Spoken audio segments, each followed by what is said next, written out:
So before we started recording, we were talking about sports disappointments. You and I were both OU fans, and especially OU football fans have faced quite a bit of disappointment, getting really close and not quite getting over the hump.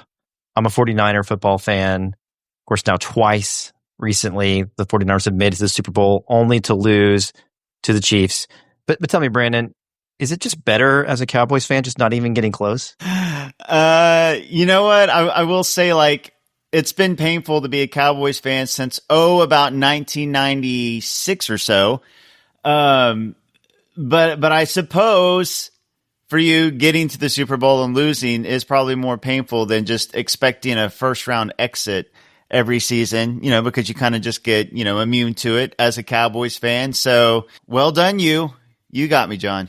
I mean, I know the disappointment. Of course, that first 49ers-Chiefs matchup where the Niners had that interception, it looked like they were going to win the game. They had that photo in the end zone after the interception. But of course, both times the Niners and the Chiefs played, the 49ers had a lead, blew it, lost the Super Bowl.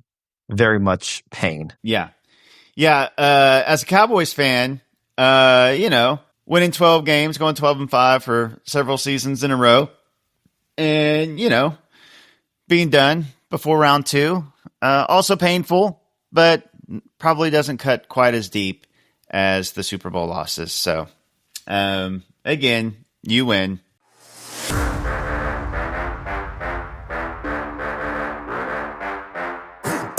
Welcome back to the Daily Thunder podcast. I'm John Napier, publisher of Daily Thunder, and I'll be your host today. Alongside me, as always, is Daily Thunder beat writer Brandon Rahbar. Brandon, how are you feeling this day before Game 7 of the NBA Finals? I think I speak for every Thunder fan when I say there are equal amounts of excitement and nervousness. A Game 7 in Oklahoma City. This is going to be the biggest sports event in Oklahoma history. It's going to be the biggest event sports-wise that's ever taken place in the state of Oklahoma. And because the Thunder unite the entire state, it's not like, 2/3 Sooners fans, 1/3 Cowboys fans. Everybody is invested and excited, which means there's also equal amounts of nervousness because everything is on the line. Sunday night, Game 7 in the Paycom. Yeah, and I think if you take a step back and you just take in the moment the way you've described it as it being the biggest sports event in Oklahoma history, the biggest sports event happening in the world right now, it's pretty cool that this is all happening. We're living to see it, and it's all happening in our hometown. It really is cool. The entire sports world, an international audience, all eyes are on Oklahoma City for this NBA championship Game 7. Game 7s in the NBA Finals are rare. They're exciting. And I think even the casual fan who maybe wasn't tuned in, the rest of the finals, all the talk of small markets and, ratings and all that goes out the window. This is a Game 7. People are tuned in, and will be watching. It's a Sunday night, the best night for a sporting event. There's a reason why, it's a Super Bowl Sunday. It feels kind of like a Super Bowl atmosphere just because it's a one and done. It's a Sunday night and an international audience. It's really exciting that this is, happening in Oklahoma City. The last time the NBA Finals had a Game 7 was the 2016 NBA Finals, where the Cleveland Cavaliers, led by LeBron James, beat the Warriors. And an anecdote of history, the Cavs got it done on the road. Any comparisons you can draw from that last Game 7? You can. Obviously, you can always look back in history and try to surmise some sort of, inkling for how a game might go based on past, precedents. But I think this is just a different kind of series. I think the fact that the Thunder are such a better team at home than they are on the road. I think the fact that the Thunder have been so resilient and have bounced back from losses so well all season and all postseason. But then on the flip side, this Pacers team continues to defy the odds, continues to exceed expectations, continues to prove doubters wrong. So if you're a Thunder fan or you're a Pacers fan, there is reason, for optimism going into game 7. So I think if you look back in history, you can take some things like, the road team did this, or the home team did this, or the favorite or the underdog did this or that. Ultimately, this is a 1-game sample size. I ultimately think that the Thunder are the better team. And I think that they are a much better team at home than they are on the road. So I like the Thunder's chances, but also because it's a 1-game sample size, anything can happen. And this Pacers team is dangerous, especially their 3-point shooting. I am glad, though, for a Game 7. There is no better home court advantage for a Game 7 in the NBA Finals than Oklahoma City and Loud City and the energy that the fans are going to bring. Yeah, and I think you would expect that Game 7 is going to be a battle. You've got both teams who are going to lay it all on the line. There are no games after this. There are no redemption stories available after this game. You have to win this one, and you have to pour everything into getting that victory. And I think that's why, sort of, you look at that 2016 matchup. That was a weird series, too, where the Warriors gave up that 3-1 lead to the Cavs. But every game was decided by double digits, except for that Game 7. It was a battle. And I think you have to go all the way back, I think 1974 to the last Game 7. That was a double-digit win for either team. Always competitive matchups. And I think that's what you would expect for this one, because looking at the tail of the tape, and I know the Thunder are better at home, statistically, this series has been incredibly even. So the net rating for the Thunder overall in the series is 1. It's, of course, -1 for the Pacers. The offensive rating for the Thunder is 110.5. Pacers 109.5. Defensive rating for the Thunder 109.5. 110.5 for the Pacers. Just on raw statistics, shooting percentage, Pacers shooting 45%. Thunder shooting 44%. From 3, Pacers are shooting better from 3, but on the rebounding, 32 rebounds per game for the Pacers, 31 for the Thunder. As far as defensive rebounds, offensive rebounds, 10 for the Pacers, 11 for the Thunder. Turnovers, 17 for 15. Steals, 10, 10. Blocks, 6, 5.5. I mean, across the board, there are very little categories where one team has a clear edge over the other.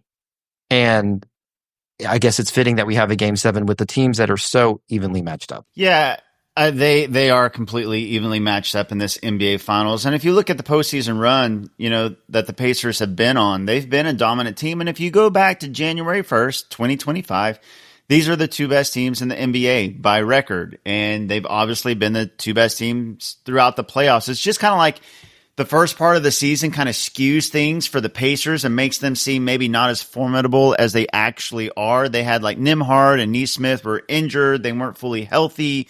And they were in the East, and everybody was just talking about the Celtics and Cavs all year. So it's almost like, despite what they've proven throughout the playoffs, it's like people are still looking at the Pacers like, yeah, the Thunder are just a much better team. And the Thunder have been the better team throughout the season. They've been dominant. But this is a Pacers team that I think at some point everybody has to acknowledge they're really good.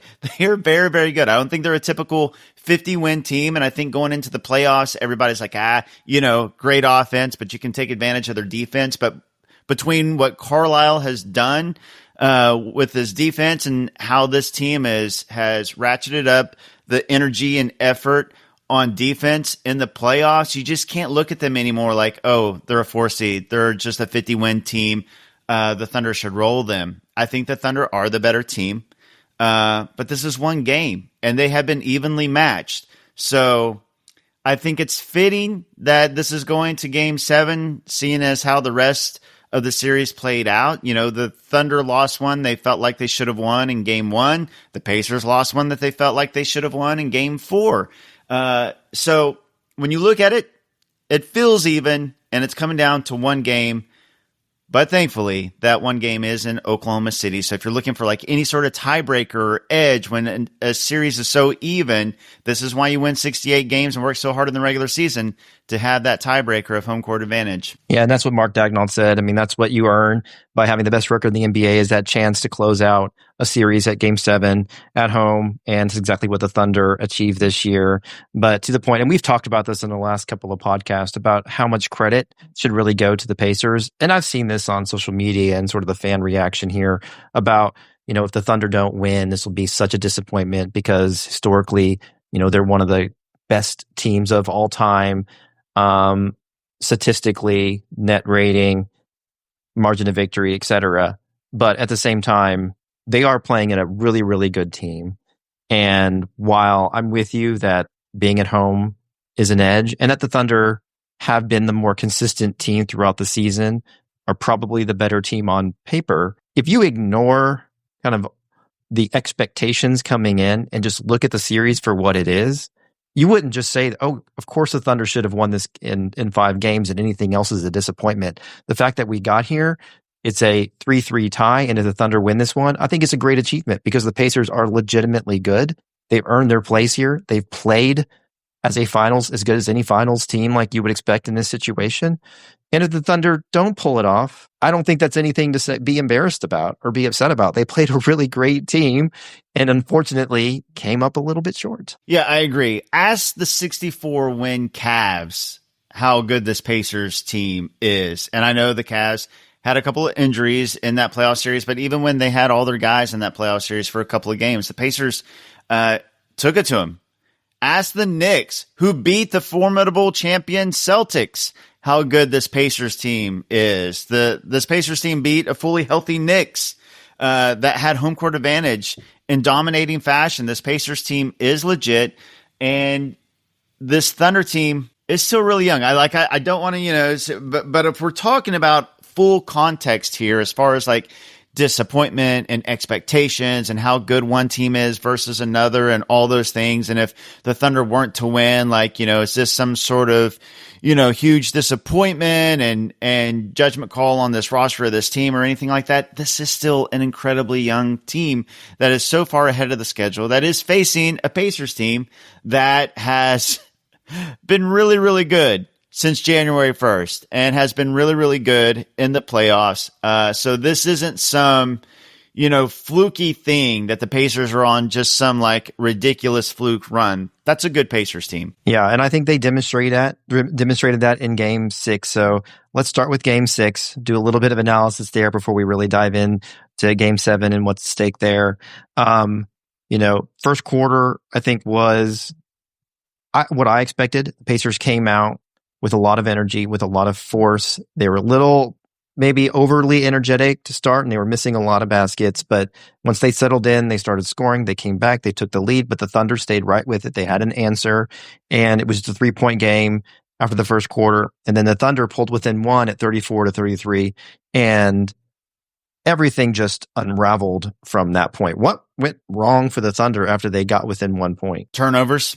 I mean, it really was turnovers, and it's so ironic because this Thunder team, all season long and all playoffs long, they've been, part of their dominance has been their defense turning the other offense over and getting easy transition buckets. And they got thundered in Game 6 because that's what the Pacers did to them. It was obviously the Thunder could not hit from 3. After all the talk in Game 4, how the Thunder went 3 of 16 from 3. And, there's no way that the Thunder will shoot that poorly again. The Thunder were 3 of 20 from 3 through 3 quarters before the bench unit came in to start the fourth quarter in Game 6. So, yes, some of it was, the Thunder couldn't buy a bucket. Some of it was the Pacers were incredibly hot. But a lot of it, I think, started with the turnovers and the Pacers defense. And that's really what got the game away from the Thunder, I think. Yeah, the second and third quarters, of course, were really the reason the Thunder lost, for obviously. But in those quarters, the Thunder in the second and third quarters combined shot just 10 of 34 from the field. They were just 2 of 14 from 3. Had 3 assists and turned the ball over 11 times. On the flip side, the Pacers shot the ball much better, but not great, but better. 47% from the field, 38% from 3. But as you noted, a big difference was the turnovers, and not just turnovers, but live ball turnovers. The Pacers had 8 steals over those 2 quarters, whereas the Thunder just had 2, because it was 11-7 in the turnover department, so it was closer than maybe it appeared watching the tape, but it was the steals, the Thunder just not protecting the ball, and the Pacers turning that into quick and easy offense. Yeah, that's exactly right. I think in a game 7, if you're looking at what the Thunder can do better and how they can tip the scales in their favor, they just got to flip that script. They got to get back to being, what the Thunder are, which is being a dominant defense. And I think that's where the home court really comes into play. These teams feed off the energy of the home crowd. And once you get a couple of turnovers, like the Pacers did in game 6, the crowd gets really, really into it. The players feed off that energy. They get energized, and it really energizes a defense. And it kind of comes in waves. And with the Thunder, we've seen it all season. If they can get some sort of run going where they get a few turnovers, easy buckets, everything starts kind of becoming easier on offense. The crowd gets really, really into it. And you go on these runs. That's where, a 2-point game can become a 12-point game, or a 6-point game can become a 19-point game. And so if you're the Thunder, you got to take care of the ball in game 7. That is the most important thing. And then rely on your defense and rely on that home court and the energy and the crowd, and turn the ball over on the other end. I think that is the biggest key, and one of the things that they can really control. When you talk about things that you can actually control, it's taking care of the ball and then the energy and effort on defense to try to turn them over. Well, as the Thunder kind of went into that half trailing, I think by 24 points, I expected the Thunder to come out with a little more force and energy to close the second, but also to start the third. And we never really just saw the Thunder make a real push. They got it to 19, I think maybe 18. So it felt like they made a little bit of push, but to me, it just never felt like they really threatened. Did it surprise you that the Thunder just did not ever make a run at it? Did it seem to you watching the game there that they knew they had that game 7 in their back pocket? It was surprising that they didn't make a run, because we've seen this Thunder team get down big, and every single time, win or lose, whether they actually completed the comeback or not, they will fight and they will scratch and they will make a run. And it was the only time I can recall from the past 2 seasons, even maybe going further back when they weren't quite as good as they are now, that's been kind of a trademark of this team. If they get down, they're still going to fight. They'll make a run at some point, and that just didn't happen in this game. I think that they were trying, because if you look at the defensive end, again, going back to what you can control, they came out of that third quarter and they actually held the Pacers scoreless for 4 minutes. And the defense was there and the energy was there. But unfortunately, they couldn't make a dent in the scoreboard because they just couldn't score themselves. And I think some of that was the Pacers defense, but then some of that was just, not being able to hit any shots. It was a weird thing to see, because usually those runs are spurred on by their defense, and the defense was there. It was just a deal where they just couldn't buy a bucket at the other end. And I think half of that credit goes to the Pacers defense, and I think half of the, blame, I guess, goes to the Thunder just not being able to hit anything. Yeah, and I might challenge a little bit, though. I mean, was the defense really there? Like, they did force some missed baskets, but that characteristic havoc-causing defense that we've seen the Thunder play all season, and especially in the playoffs, to me, it was never there in the second and third quarter when things were getting away from them, and they forced 4 total steals the entire game. Yeah, which is shocking. That's if you've watched this Thunder team all season, it's a shocking thing. And now the Pacers are really good at taking care of the ball. So that was one of the keys, I think, coming into this series was the turnover battle, and we've seen that play out. I guess it is human nature. When you're desperate at home in a closeout, you're going to play like the more desperate team, and you're just going to play harder. And it is hard to fake that desperation, human nature-wise, if you're the Thunder and you're up 3-2 and you get down by 20 points and you're on the road and you know that game 7 is at home in your back pocket. I still think that they were trying. I still think that they wanted to make the effort in the comeback, but it's just hard in human nature to kind of get there when you're down like that and considering all the circumstances. Yeah, and I mean, it just candidly, it wasn't the Thunder's night. I think Shea said after the game, we sucked. And I think that is probably a very clear analysis of how the game went. And Shea wasn't really having his best game. He had 8 turnovers, which is total for the most turnovers he's had in a game all season long. So the Thunder really struggling to protect the ball, playing a little bit careless, maybe to some degree. Maybe didn't have the energy and focus on both ends of the floor, couldn't get a basket.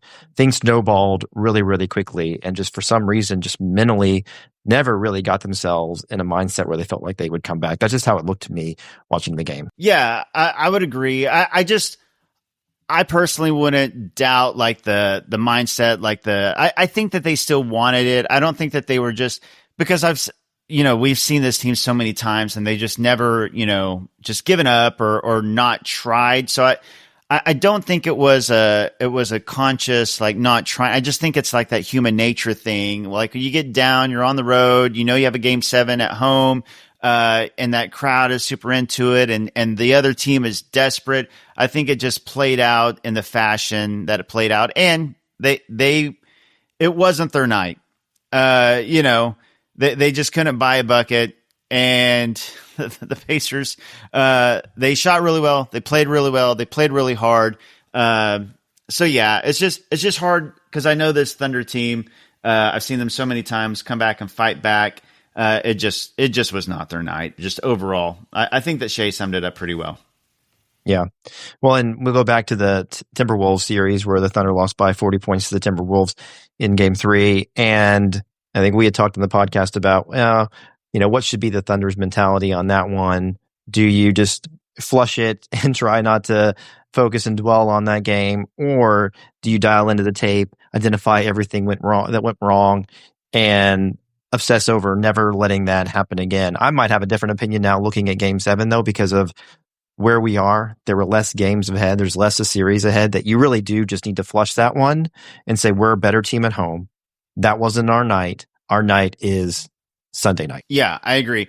As far as like game film, the one thing I would like to look at what the Pacers did defensively, because I think they did make some adjustments for game 6 and they played a different scheme. I think that, there was so much talk about how they attacked the pick and roll so high as soon as Shea crossed half court, and the Thunder adjusted to that. And then game 6, they didn't really attack him until he got, under the 3-point line, and they threw bodies at him and they kind of crept up on him from the backside.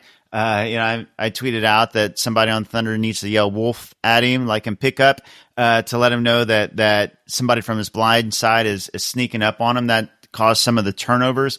So I think you look at that, film wise, but other than that, I do think that you flush it. This is a game 7 at home. Be who you are. You've gotten here. The absolute farthest you can go in an NBA season, game 7 of the NBA Finals at home. Do what's gotten you here. Like, play to your identity. Like the defense. Make some adjustments. Make some adjustments on offense.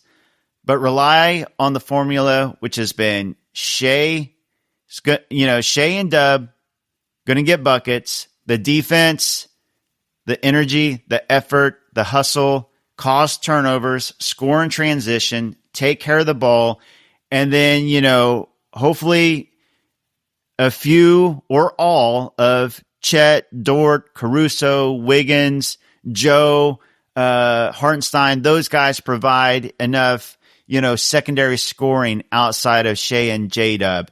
That's been the formula. Shea and Dub score, elite defense, and then a couple of the role players, other scorers popping off. So now, let's get more in depth into game 7.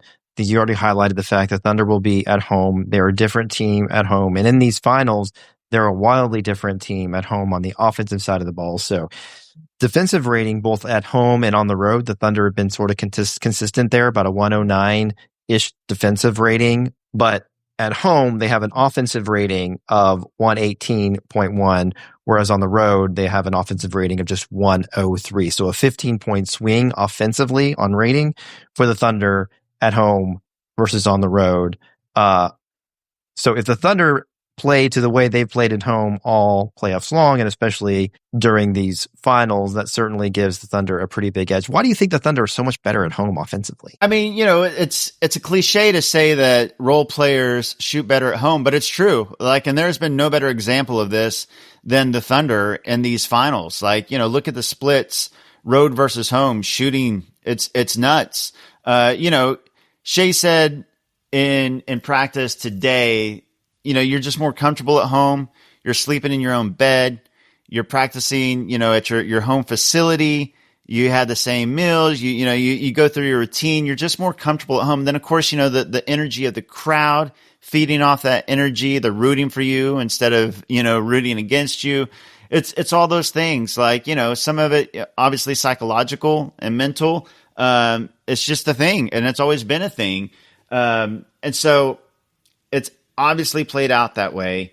And some of it is because defenses feeding off the energy of the crowd. Like, a defense is naturally going to be better at home. So, when you're on the road and that Pacers defense is getting all that energy and feeding off that Pacers crowd versus being at home and, the Pacers defense not getting that energy, and you're the defense with the energy. And then, obviously the transition buckets, that's going to up the shooting percentages because you're getting easier buckets. So, I think all that plays into it. Do you think there is going to be another change in the starting lineup in Game 7, or is Mark going to stick with the starting five we've had for the last few games with Hart? I think that Mark will stick with it, but that said, I would not be at all surprised. This is Game 7. You kind of throw any sort of, you just go with what you think is going to win Game 7, and maybe we see Caruso start. I'm only saying that because it's obvious the Thunder feel like their best five in this series is Shea, Dort, Caruso, Dub, and Chet. When you look at, the fact that Caruso started over Hartenstein in the second half, multiple games, they closed with Caruso in the five. So maybe, given that it's a Game 7, you don't have to worry about future minutes. You lay it all out on the line. Maybe we see Caruso start. Maybe we see Kaysen start because it's at home and Kaysen has played much better at home. But if I had to guess, I would say that they stick with Hartenstein in the starting lineup. And do you think the rotations are going to be significantly different in Game 7? Again, the Thunder have been, I think, trying to conserve more of Shea's energy for the second half and especially the fourth quarter. Do you prioritize that even more considering what's at stake in a Game 7? Or are you like, I just need Shea on the court as much as possible, and he's just going to have to find, whatever gas he can find to stick with it all four quarters? I think you can make an argument both ways. I think it makes sense to play Shea 48 minutes, but then I also think it makes sense to conserve Shea for what could be a close game down the stretch, and you want him as close to full capacity, in a clutch game as possible. Just going on history, I would say that Daigneault continues the rotation that we've seen in the finals specifically, where Shea sits early in the first quarter instead of playing the whole first quarter to conserve that energy. That would be my guess. And do you think the rotations shrink a little bit and we might just see a healthy dose of Caruso and Kaysen, maybe some Wiggins, but maybe no Joe, maybe no Kenrich Williams? That would be my guess. That's exactly what I think the rotation shrinks. Obviously, the starting five and Caruso and Kaysen, that's 7. Wiggins has played so well at home. I think that Wiggins probably gets some run, and you see if it's a Wiggins night, if he's hitting early, if he's providing like a scoring spark. And if he is, he stays in the rotation. If not, maybe he plays fewer minutes. But it's a Game 7. You rely on your best guys. So I do think the rotation shrinks some. And then on the Pacers side of the ball, I think we would agree that Siakam has been the best player for the Pacers, but there was all this talk about Halliburton's injury going into Game 6. Halliburton ended up playing quite a bit, had a solid game, scored 14 points, but also had 5 assists, only turned the ball over once, and at times really was an effective decoy for the Pacers offense. Now, since then, we haven't heard any talk about Halliburton's injury, really. I haven't really seen much buzz about it. Is Was he really that hurt? I mean, is there a conspiracy there about Halliburton in Game 6? And are we going to get 100% Halliburton in Game 7? Look, this is what I'll say. I'm sure that Halliburton is injured, and I'm sure he's toughing out and gutting out the injury. But what I'll say is he did not look or play like a player that would miss multiple weeks if this was the regular season, just based on how he looked out there. He looked like full Halliburton to me. If anything, that was maybe his best game of the series. So I don't know. I would expect a full Halliburton in Game 7 as well. And if you're the Thunder and you're trying to key in on a couple of guys for the Pacers, setting aside Halliburton and Siakam that we know are their top two guys, but we saw Nembhard go off in Game 6. He was 3 of 5 from 3. We saw TJ McConnell do what TJ McConnell has done pretty much all playoffs and especially in the finals. Who has you the most worried among the Indiana Pacers complementary players? It's TJ McConnell. I think every Thunder fan, we went from PJ Washington to TJ McConnell in consecutive playoff series. He has been such a huge spark plug for them off the bench, whether it be scoring, whether it be steals, whether it be playmaking.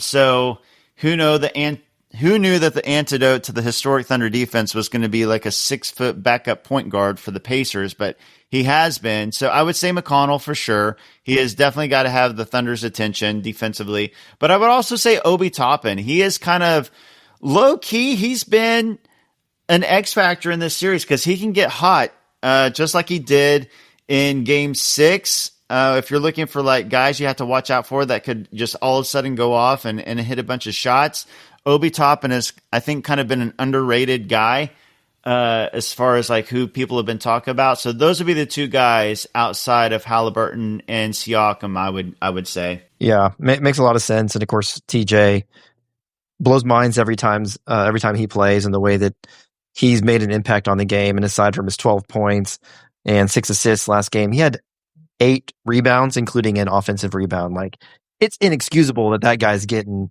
9 rebounds in a game. He's one of those guys, if he's on your team, he's an absolute fan favorite and everybody loves him. And if he is not on your team, if he's doing that to your team, you just have no idea how it's happening.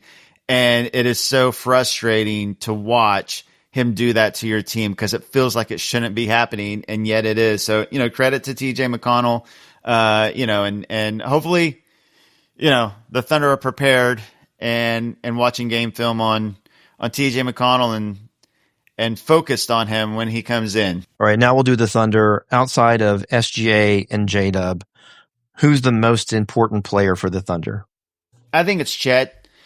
I think that, there's been a lot of talk about Chet's scoring and shooting in this series, but look, he still had a huge impact, I think, on winning in the games that they've won. His rebounding, I think, has been big and important. And I think his defense has been really important.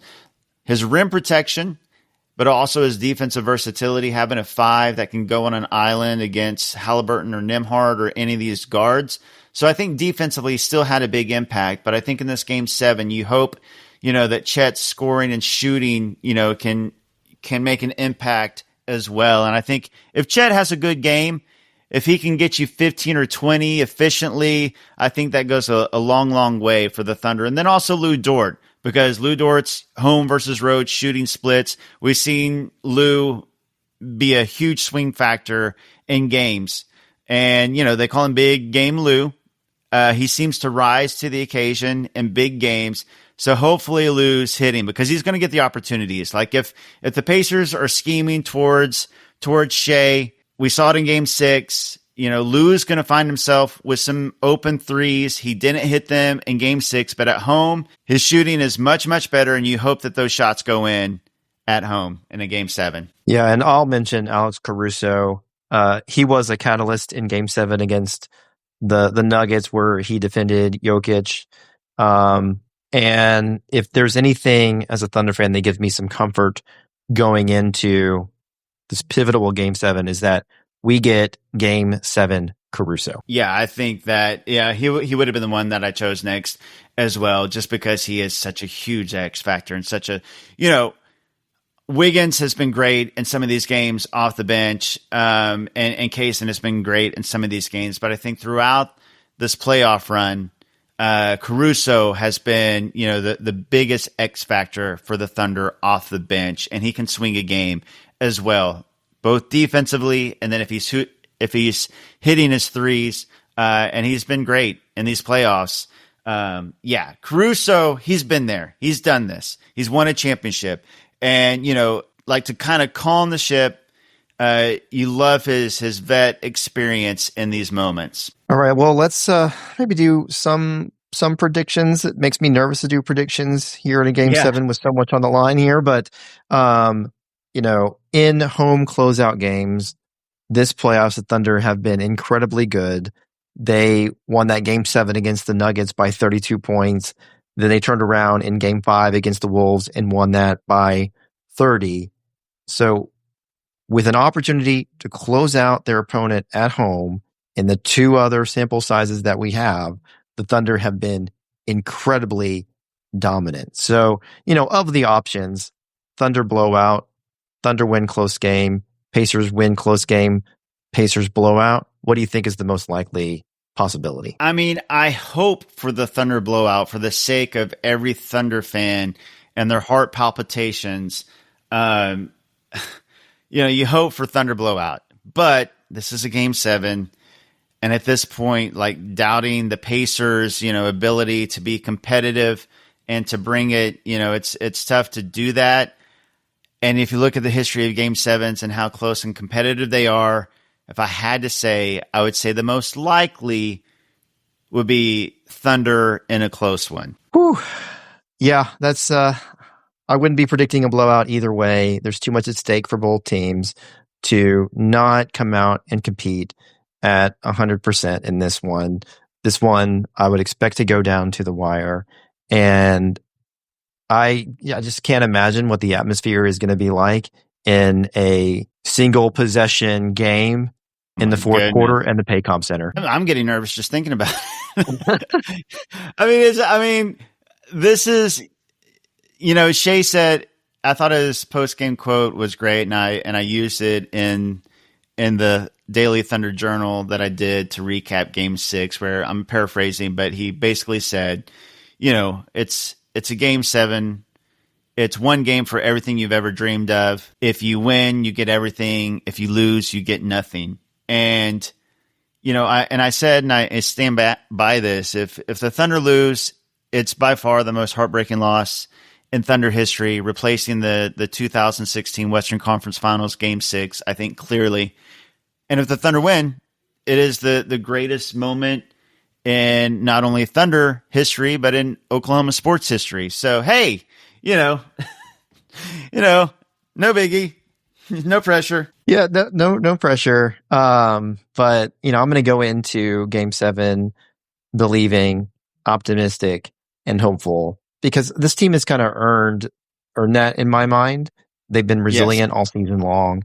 They've overcome so much, even when they've had their backs against that wall. They've answered, especially like in that Denver series as an example. And I think it sort of epitomizes so much about Oklahoma City as a city, the way that it's built itself. And, I saw a clip of former President Clinton talking about the NBA Finals, and he went into the series hoping the Thunder would win because he was the president at the time of the bombing. And he was like, the way that town and that city rallied together, rebuilt, and you look at them now, what an incredible story. So I hope that this story gets punctuated with a victory tomorrow night in Oklahoma City. I think you said that absolutely perfect, and I don't want to add to it because I think I think you said it perfectly.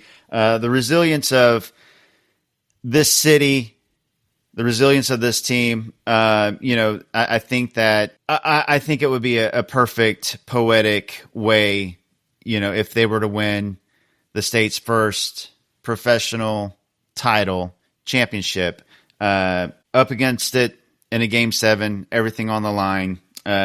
Yes. Yeah. And as much as it's painful to not close it out in game 6 on the road, or have even the chance of doing it in game 5, winning in game 7 at home is such a fitting way to end that story. So that's what I'm hoping for. That's what I'm rooting for. And that's what I'm expecting tomorrow night. Completely co-signed. And, obviously because of, the nerves and the anxiousness and a 1-game sample size where anything can happen, you wanted to see them win in game 6 and close it out and bring the championship home. But if they were to win a game 7 in Oklahoma City and win that championship on the home court, I mean, it will be an all-time moment in Oklahoma sports history if that happens. Absolutely. I'm actually getting goosebumps just thinking about that possibility, and really can't wait until that happens. And it's going to be a long wait to get to game 7. It feels like it's never going to happen, even though it's tomorrow night. So I'm going to have to keep myself and my mind occupied. That's why I did some yard work earlier, trying to pass the time until tomorrow night. Any last thoughts? What are you going to do to pass the time until game time tomorrow? You know what? I think I'm going to kind of like take a breather after this podcast because, it's been all NBA finals all the time.